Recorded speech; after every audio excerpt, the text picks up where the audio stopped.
In this video I'm taking you guys with me to Sumida Aquarium in the Tokyo Skytree. I mainly went here to see the massive freshwater aquascapes, but they have some really awesome saltwater displays as well. Let's get started.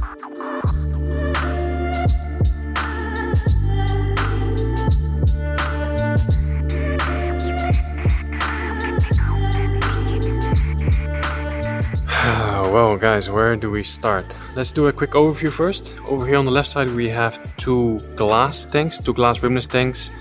These both have a very beautiful immersed section as well. Then this one over here I think is roughly 5 meters. It's made from acrylic, and I think the acrylic is like 10 centimeters thick. I'll put my hand on it. So that's my hand. Must be at least 10 centimeters thick.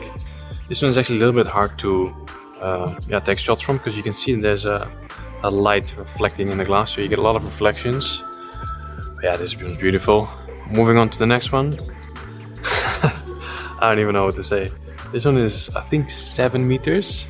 Has like 3 of these rock structures with loads of cardinal tetras. And we came at the right time because the guys are currently doing some maintenance on the glass.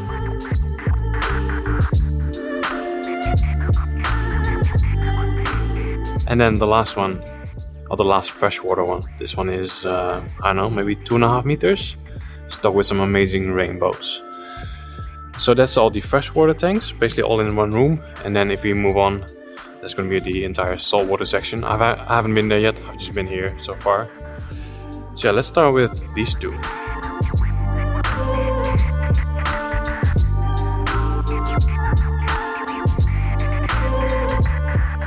I think these are both 2 meters as well, but they have a very interesting footprint. They're a little bit lower, a bit more shallow, but they have some amazing depth and amazing footprint.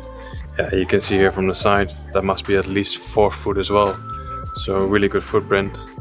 And then both tanks have like 6 solar RGBs on them, so you're getting a lot of light.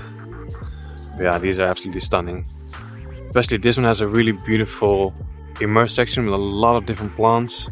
Some red, some green. There's like a little mist maker in between as well, creating some fog, which is really cool. Then underwater, this one is a little bit darker. The one on the left is a little bit more vibrant, a little bit more bright. And I really like the sand buff in here, you know, really accentuating that sense of depth in this layout. Beautiful. So the hardscape here is mostly some type of lava rock. And then it's covered with moss and some bulbitis. And then behind it you have just different types of stem plants. And the fish are just a mix of all kinds of tetras. There's some dwarf cichlids in there as well, some corridora, some otocinclus.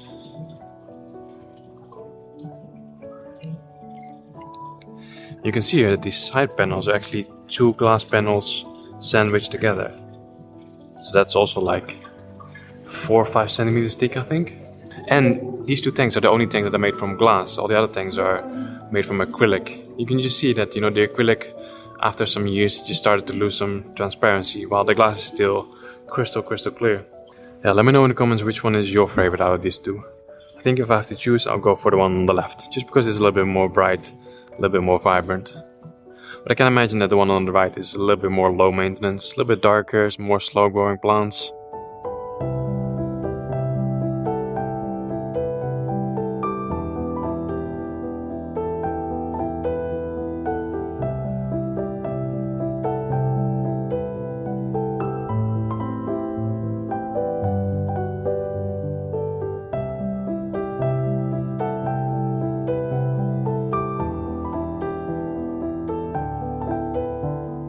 Yeah, and then this one, guys, what can I say about this one?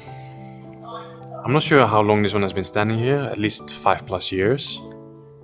But you can see it, like the plants are so mature, so full, and yeah, they just look amazing. You can definitely see that the acrylic is getting a bit old, you know, there's some scratches on the acrylic, but it's still in really good condition.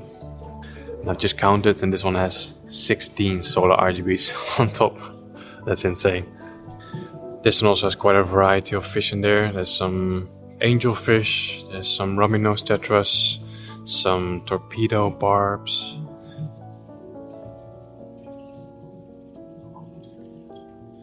I really like the angelfish, but it would be nice to see more of them in here. There's just like maybe 4 or 5 of them.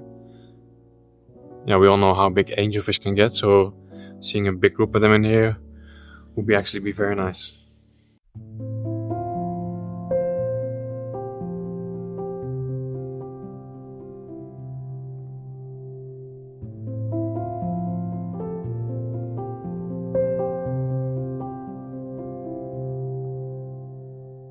So this one basically has 3 rock formations.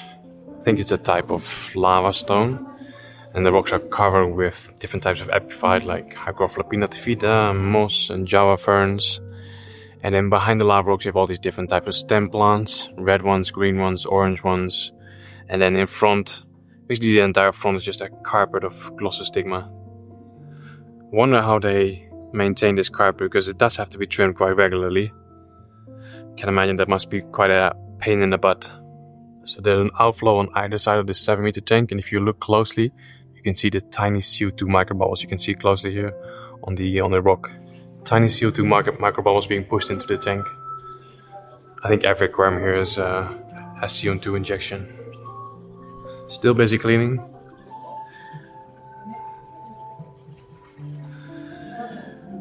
How many cardinal tetras do you think are in here? Must be a couple hundred at least.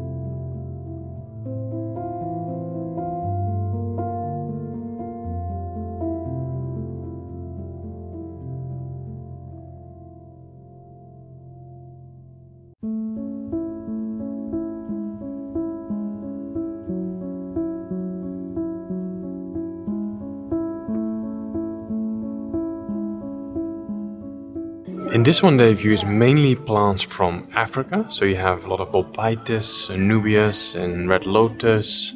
There's some Alponegitons in there as well, but then the fish are all mostly from Australia, the rainbow fish.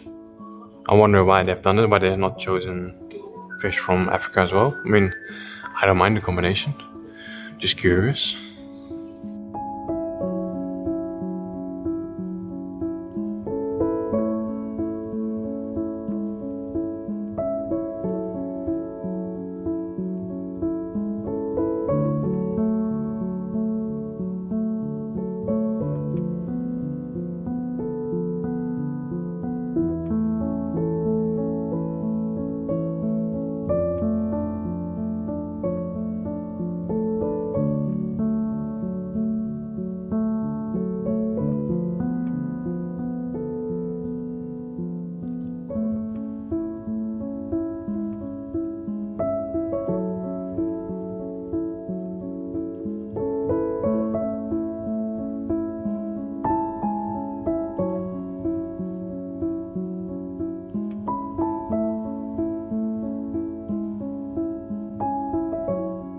So yeah guys, let me know in the comments which one out of these 5 big freshwater aquariums is your favorite. Now let's check out the saltwater section.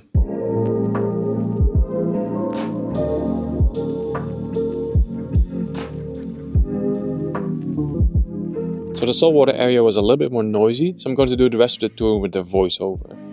The first part had lots of jellyfish displays. They had smaller tanks with different types of jellyfish, and some of them had really interesting names like cannonball jellyfish and fried egg jellyfish.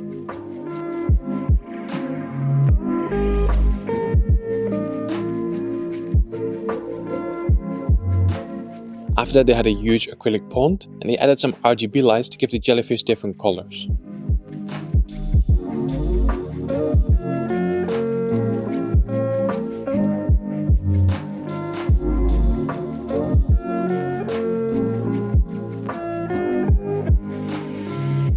Moving on, we arrive in the main hall where they had a pool full of penguins and some really nice big saltwater tanks. The first one was really narrow and just had fish, but the second one had some really beautiful corals as well. This one was definitely my favorite.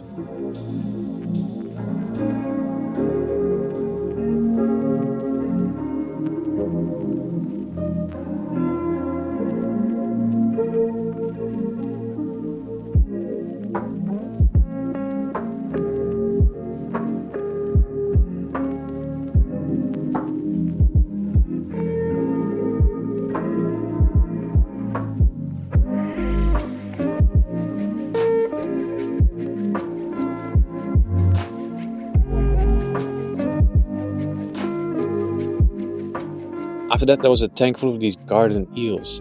And funny enough, these guys were getting all the attention from the visitors.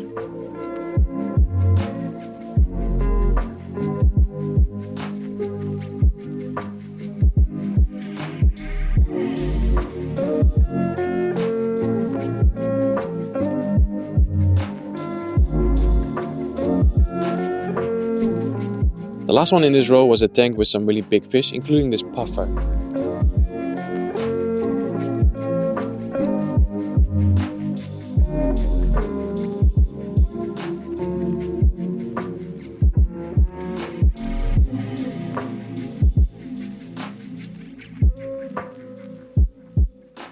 Moving on to some smaller displays, I think this was a collection of native Japanese animals, but I could be wrong.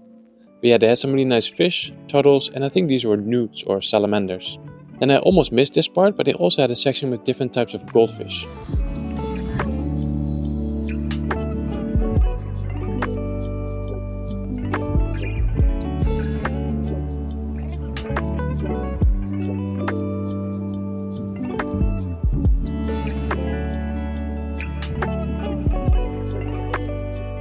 I finished the tour with a nice Japanese lemonade and found this beautiful aquarium. Guys, I hope you enjoyed this video. If you did, then don't forget to hit that like button. As always, thanks for watching, and I'll see you in the next one.